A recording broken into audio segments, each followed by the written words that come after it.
And now they're producing like crazy. It's because it's that big of a deal. So it's a big deal to control these markets. It's a big deal to control the oil prices. So it's all part of a broader strategy on how, I always talk about containment. There's different types of containment, but we'll just talk about financial containment.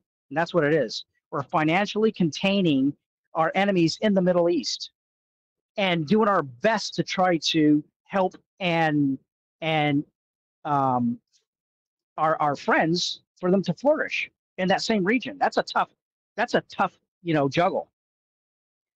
We're trying to financially isolate Russia, and we're trying to financially isolate China to a point to where it doesn't hurt us until we can get them completely out of our system or to a certain degree. And what you're seeing, a response, we're going to penalize Iraq. Now, are they going to respond? How are they going to respond? Just the idea that the governor of Iraq, they're talking about resignation, all that stuff is a big deal. So who knows, you guys? Maybe they might turn this thing around. Maybe they might, it's not. We don't expect perfection, but we're done with the money laundering. We're done with the, these terrorist groups using Iraqi banks. We're just sick of it. So we're going to stop it. Republican or Democrat, just so you know, we're going to stop it. And so now you know why that when they sell energy, it's done in U.S. dollars, and we have control of what they sell in energy. It's to make sure that that doesn't get out of control. Can you imagine what it would be if we weren't set up like that already? So anyways, you guys are on the right track. I haven't jumped ship yet, but Jerry, thank you so much for that email, because that's the reason why you had somebody who's one of these green guys. Next thing you know, he's part of us producing, record a skyrocket 350%, and that's why. So we're making huge moves, and to stay on top. And there's nobody that is going to touch us. Well, you guys. So again, I want to read one real small part again for you guys. All right. There are two main trends, and that's the word. That's the key word. You guys got to understand. We're watching Iraq's position in the global market.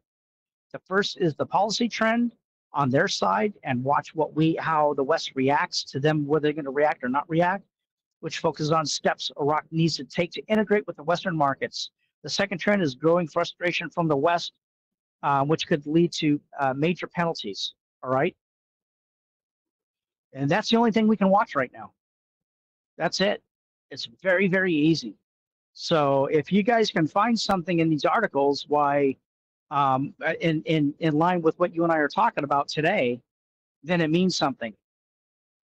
If the governor is going to resign for this or that, or policy change, and more pro-West, but we're circling the wagons.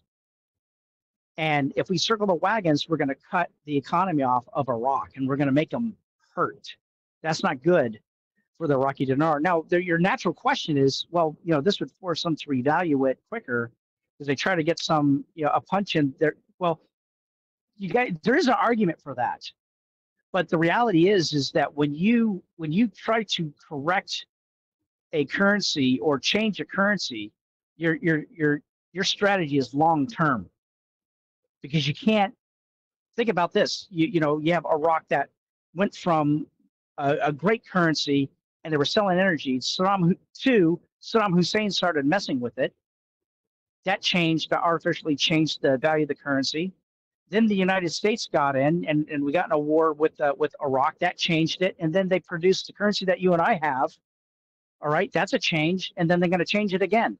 That's none of that says stability. So they can't just go revalue anytime they want like that, or it doesn't work that way. I wish it did. I hope I'm wrong, but that's the way all these people look at it. The policy wonks and all that stuff. The way these guys look at it. So we'll see. So just keep your eyes on the ball. Watch what they're doing policy-wise. If they're making changes, watch what the West says if they're making changes, and that's all we can, guys. Just to be clear and honest with each other and with yourself. That's all you need to watch. You don't need to get out. You don't need to panic. You don't need to, but that's it. One more question. I'll let Bob get in here. Someone asked me, how do you get into ISX? Can you get into ISX? You guys, with everything that I just said, I don't, don't get into ISX, because of everything I just said. We don't know. But here's the thing, you guys, right now, go look at NVIDIA. Go look at, these companies are killing it. All right? There's so much better opportunity in the United States for that right now. You don't need to look at any of those markets. You don't need to look at China, Russia, the Middle East, or anything like that. Look at the United States, Western Europe, Japan,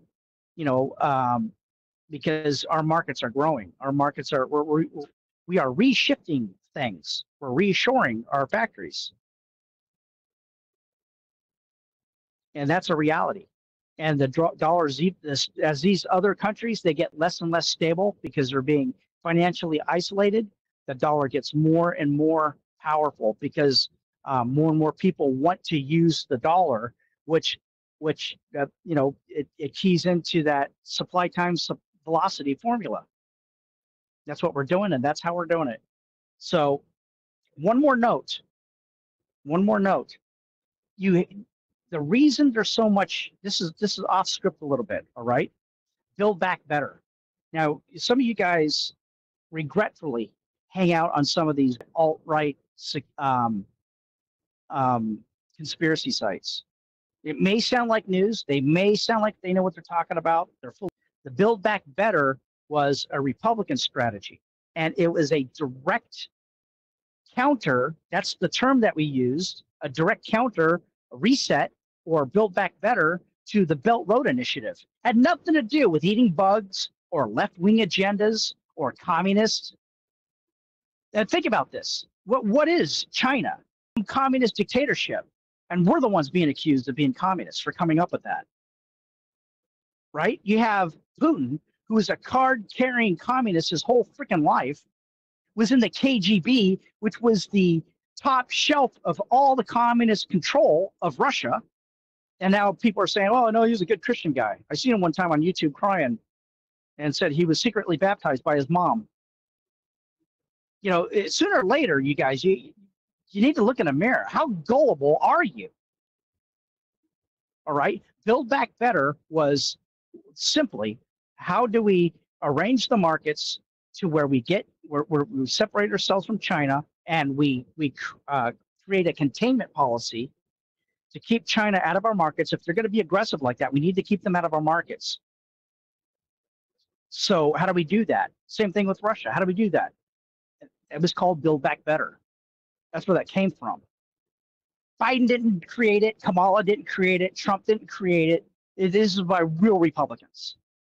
Or these people have been Republicans their whole lives. They weren't a Democrat up until they stood up next to an escalator, and then got a Republican card, went down and ran for president. These people have been Republicans their whole freaking lives. Those are the people I'm with. Those are the people I trust. Because we haven't changed anything. We've never once changed our designs or what we want to do or how the American dream works. None of that's ever changed. We want less government. We want less taxes. We want opportunity for markets. We don't want the markets to be manipulated. We want true price discovery through the open markets, which is completely opposite of what these other people, the alt-right and all these guys, they talk all day long. It's a threat to their authority. For 300 years, you guys, you had all these banking systems. The Dutch came up and they created the corporation where anybody can go buy stock. Well, what it did is it created true market price discovery. It wasn't manipulated by anything, not by a religious institution, not by no one. It was strictly market driven. I want to stick to that. I don't know about you, but I want to stick to that. And so that's the way, that's what I'm saying. The Ronald Reagan Republicans, the Nixon Republicans, that's how we think. That's what we look at. That's what we're trying to do. True price discovery, zero manipulation. There's always going to be something, right? We have to, like I just described how we're producing energy so we can control the energy price. That is a form of manipulation. But, ours is more market driven than anybody else's. They don't have a price discovery. So, anybody's against that in any way, shape, or form, I'm against. And that's what it is. And unfortunately, I have nobody to pick to we're stuck. But anyways, Bob, I just wanted to throw it out there. So you guys, I know what these guys, I know what these guys say. I've been doing anti-conspiracy stuff longer than anything I've done in my entire life. I know exactly where it comes from. I know who puts it together. I know how they do it. I know the psychological principles that they use to how they create it. But Build Back Better and all that stuff is a conservative response to the Belt Road Initiative and to the multipolar world. And what do? They take the propaganda out there and they try to demonize it. This isn't the first time this has happened. It's been going on for 300 years. All right.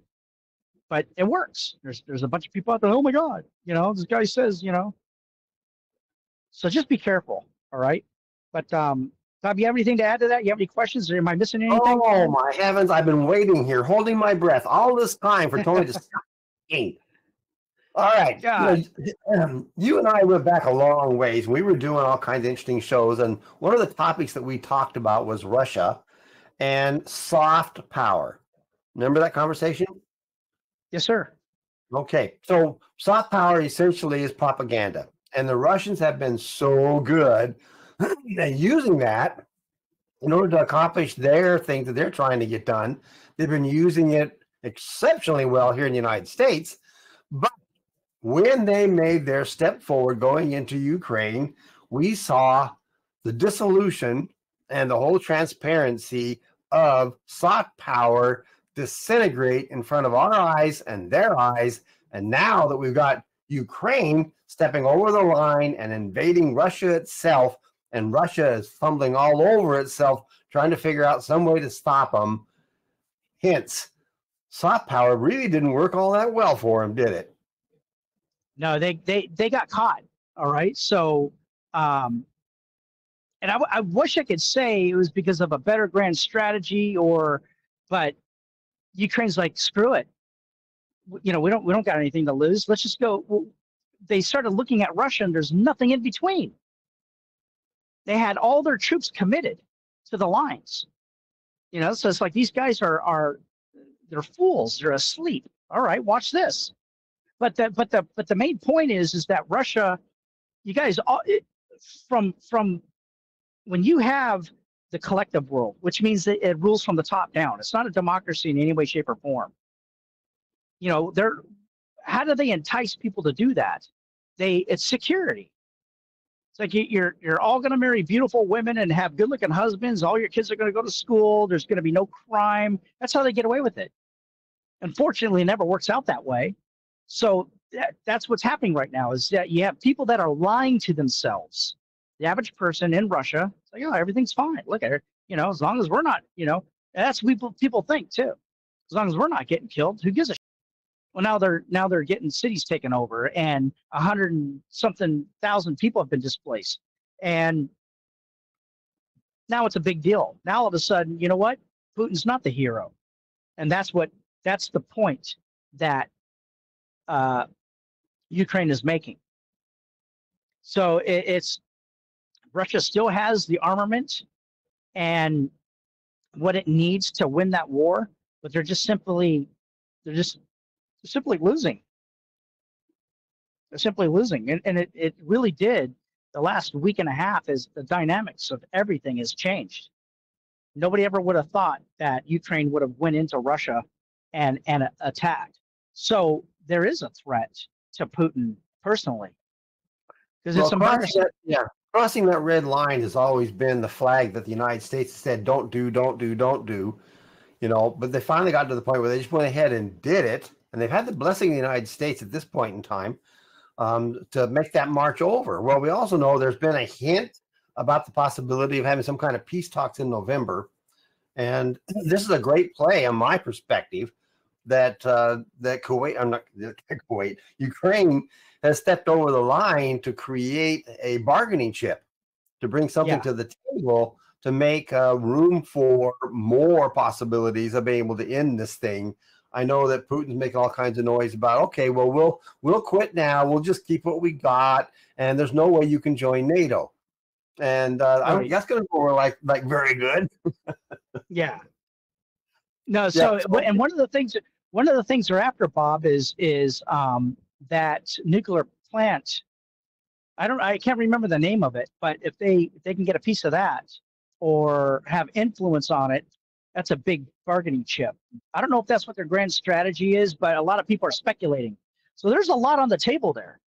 Yeah, it's a There's, huge, yeah. huge step forward. So Yep. it. Go ahead, Bob. I was going to say it's going to be really interesting. We've been kind of, I hate seeing war. I hate the idea of innocent deaths, any deaths really that's caused by that kind of a violent thing to be going on. We've always known that Russia has been wanting to expand itself. We know that the political system that's there is based entirely upon, if you will be nice and follow what I do and be loyal to me, I'll give you a position, which doesn't bring any kind of clarity or knowledge or experience up the line to be able to handle things. It just surrounds himself with all of his good friends who are laying accolades on him and kissing his feet without really paying attention to what's going on. I mean, there was an ad on their TV show not too long ago where one of the guys says, hey, well, just sit down and eat your popcorn, and watch TV. Don't worry about what's going on over here. Yeah, well, now it's a whole different story. And how well it's being told to the public there, it's still being hidden quite a bit, although people are starting to see past that at this point in time. So it's going to be very interesting to see if this incursion that they're able to do, because I know they're laying defense lines down, and if they continue to move forward, they're going to have a pretty sizable bargain chip when we come down later on toward the end of the year, because I don't think anybody really wants to slug through another winter there. But we'll see. I mean, we'll see. It's just fascinating to watch. Let me throw two things into real quick, Bob. One of them is, people talk about how smart Russia is with their propaganda. Well, it's easy for them because we have an open society. We can create propaganda too, but they don't have an open society in Russia. We can't just throw our information in there. We can't just do that to China either. We can't do that to Iran either. We have to use different strategies. So it's imperative that you guys understand that you don't really hear our side of the arguments, or you just don't. The other thing is, what was the other thing? Anyways, it's kind of weird. Because I go on YouTube and stuff like that, and all they do is hear these arguments for Russia and how, all these justifications. Guys, here's the reality. All right. Putin didn't get into power and then all of a sudden this stuff happened. He is hired by the people who want this to happen. There's a whole group of people that run Russia. And yeah, they do hand the mantle to him, but he guarantees this amount of success. But it wasn't like he came up with it and then nobody else knew. And no, it's completely opposite. He is a representation of the elites in Russia. It's completely opposite. All right. So and they just happen to run, all the Russian military industrial complex and their science centers and all that stuff. So you remember that. That's number one. So if we do get rid of Putin, they're just going to replace him with somebody else. So we can't just. It has to be a long-term strategy that defeats Russia. But as far as propaganda goes, they have three. It's like the CIA, but it's in Russia. There's three main institutions, and it's called political technology, and that's where all the propaganda is coming from. So one of the things, Bob, that we've talked about this. This has been a long time since we talked about this, but one of the things I would do for a company is I would show where a certain type of propaganda came from. So I would date it, right? It had a thumbprint and a date on it. The next thing you know, that propaganda is picked up over here on this website. And then next thing, so basically what we did is we created a tree on where this propaganda was coming from. But guys, it always came from the same places. Even today, it's all coming from the same places. And it all leads back to Russia. It's that simple. So you have to be careful because they have ways to filter it out. They'll throw, an article will come out on some type of website somewhere, a propaganda site will pick that article up and say, oh, we're just reporting what we found. We didn't actually come up with it, but what do you think? And it's a backdoor with people, and that's the tactics they use. That's the type of stuff that they use. Then they build it up with all these bot farms that they have. So what attracts the algorithms? What changes the algorithms on or any of them, Google or any of that? What changes the algorithms is the response. And so they have these bot farms in China. They have these bot farms in Russia that people get on there. That's why the comments are so stupid. It's like 50 million. Putin's the boss, but even though it pushes them up the algorithms. So that's kind of how the game's being played. But we've talked about it before. You need to stay out of those algorithms. You need to not click on every site that these accusations against the United States and the West, and one of these days, all that stuff's going to come burning down. It will come crashing down. It will. All the books that they created, all the websites, it will. I promise you, it will come crashing down. They don't have the money. They don't have the production. They don't have what the West has. They just simply don't have it. China, Russia combined, China, Russia, North Korea combined, China, Russia, North Korea, and Iran. They don't have it. They don't have what we have. So that's kind of how I know, kind of what's coming out. But it's long term. But anyways, Bob, I'm done. I apologize, you guys, but thank you for the emails that I got today. Anybody have any questions on this? Please hit me up. All righty, guys. I think that pretty much covers it, Tony. That's we've got an hour into this thing. This is good information. That's all I've got at this point in time. I guess we will share more when we get more. Thanks, everybody.